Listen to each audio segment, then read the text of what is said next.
Shalom Bapak Ibu, Saudara-saudari sekalian. Kembali berjumpa dengan saya Pendeta Yakub Sulistyo. Kali ini saya membuat video yang saya beri judul Pengemis dan Pedagang Asongan. Ada apa dengan pengemis dan pedagang asongan? Kenapa saya membuat video dengan judul Pengemis dan Pedagang Asongan? Berdasarkan survei, pengemis ternyata lebih kaya, artinya lebih memiliki banyak uang daripada pedagang atau penjual asongan. Nah, yang menjadi pertanyaannya adalah, kenapa pengemis terbukti lebih kaya, lebih banyak memiliki uang daripada pedagang asongan? Yang lebih miris lagi, saya bahkan pernah melihat video di YouTube di mana pengemis pada saat diwawancarai oleh seseorang mengatakan bahwa sehari bisa memperoleh sekitar 1 juta rupiah, bisa lebih bisa kurang begitu. Kalau sedang rame dia bisa 1 juta lebih katanya. Saya pikir ini melebihi honor seorang lulusan sarjana bertitel S1. Ya. Nah, kenapa sih hal itu bisa terjadi? Hal itu bisa terjadi karena adanya kesalahan pemikiran orang yang dihadapinya di jalan. Kenapa? Karena disangka seorang pengemis itu miskin dan layak untuk dikasihani. Padahal saya melihat di jalan tidak jarang yang mengemis masih muda dengan tubuh atletis dan bicaranya juga masih lantang. Ya, pengecualian memang ada seorang pengemis yang jika mengemis itu orang yang sudah tua renta dan cacat lagi. Nah, ini acceptable pengecualian. Maka tanpa disadari, hal itu justru memicu orang untuk beralih profesi. Ya, daripada saya sebagai pedagang asongan yang menjual makanan, koran, ataupun mainan, lebih baik saya menjadi pengemis saja yang tanpa skill, tanpa belajar, tanpa modal, cukup bermodalkan tidak tahu malu, sudah dapat duit banyak. Ya. Sementara saya sebagai pedagang asongan harus belajar masak dulu, belajar membuat kue, ataupun saya harus pergi ke tukang kue untuk membeli, untuk saya jual lagi dan sebagainya. Ya. Memang kita melihat bahwa pengemis cacat pun ada yang dibuat-buat. Tentu yang memberi tidak mau disalahkan karena berbagai macam alasan. Ada yang takut kalau tidak memberi nanti mobilnya dibaret paku misalkan. Atau sengaja dipenyokkan. Atau karena saya tidak membeli pedagang yang dijual oleh pedagang asongan, karena barang yang dijual oleh pedagang asongan tidak saya butuhkan. Dan hal itu sudah biasa, kira-kira seperti itu. Yang jelas ada banyak sekali alasan. Nah, saat saya merenungkan hal ini, saya jadi ingat kasus nama Yahweh di Indonesia. Ini Pak Yakub lagi-lagi ngomong soal Yahweh. Ya memang, karena umat Kristen di Indonesia terbukti banyak yang tidak mengenal nama Yahweh. Bahkan dikiranya kalau menyebut nama Yahweh itu ajaran sesat. Atau dianggap menjadi sama dari salah satu aliran kepercayaan, yaitu saksi-saksi Yehuwa. Padahal kalau kita mempelajari saksi Yehuwa, saksi-saksi Yehuwa padahal justru yang ada di Indonesia masih sama dengan dirinya, yaitu sama-sama menggunakan atau menyebut nama Allah. Ya.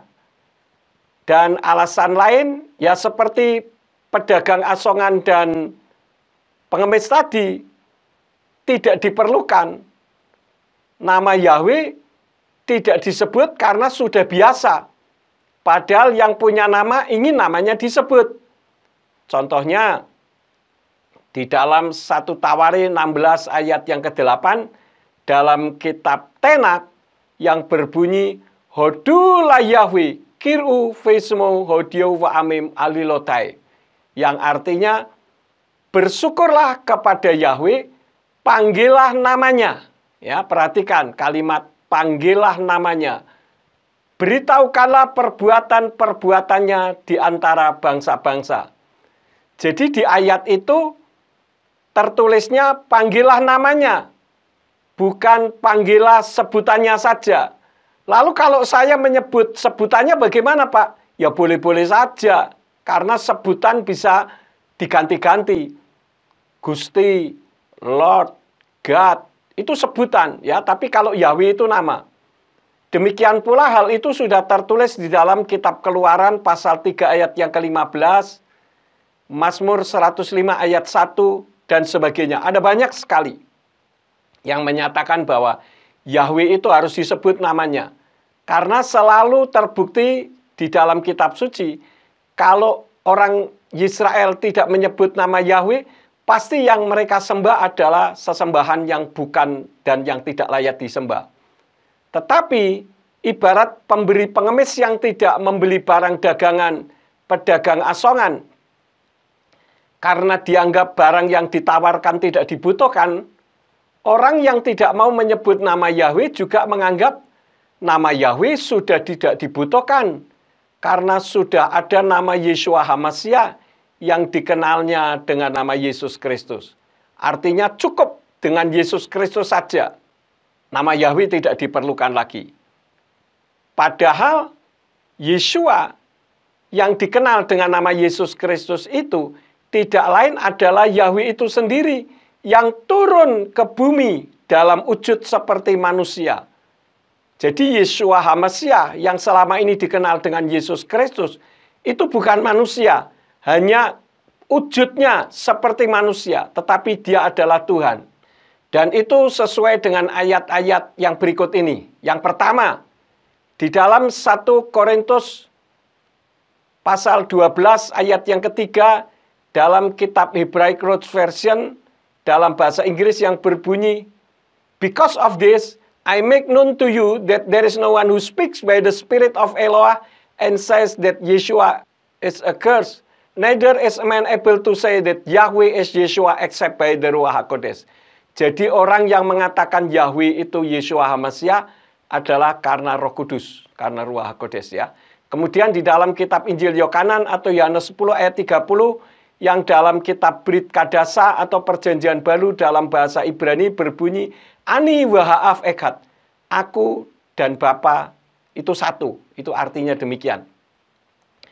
Demikian pula di dalam kitab Injil Yohanan pasal 8 ayat yang ke-24 yang berbunyi dalam kitab Brit Kadasa, Laken amarti lakem kita mutu fakato taikem. Ki imlo ta'aminu fi ki anihu tamutu fakato taikem. Yang berarti, oleh karena itu, aku berkata kepadamu, bahwa kamu akan mati dalam dosa-dosamu, sebab jika kamu tidak percaya bahwa akulah Dia, Yeshua adalah Yahweh, maka kamu akan mati dalam dosa-dosamu. Dan hal ini tidak diketahui oleh kebanyakan umat Kristen di Indonesia. Dan itu sebagai bukti Yeshua membicarakan Bapa sesuai dengan ayat yang ke-27-nya.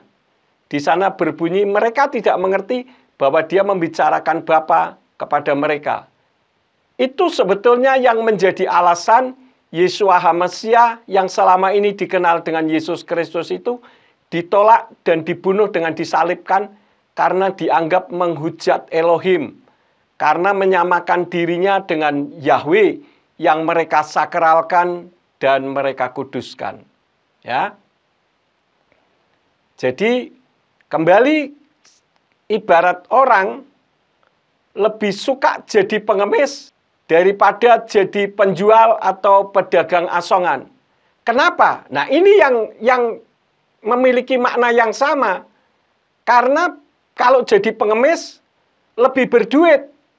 Sedangkan penjual atau pedagang asongan harus berrepot-repot. Demikian juga para pemimpin Kristen di Indonesia yang tidak peduli soal nama Yahweh. Kenapa? Karena bisa lebih berduit. Ini satu realitas.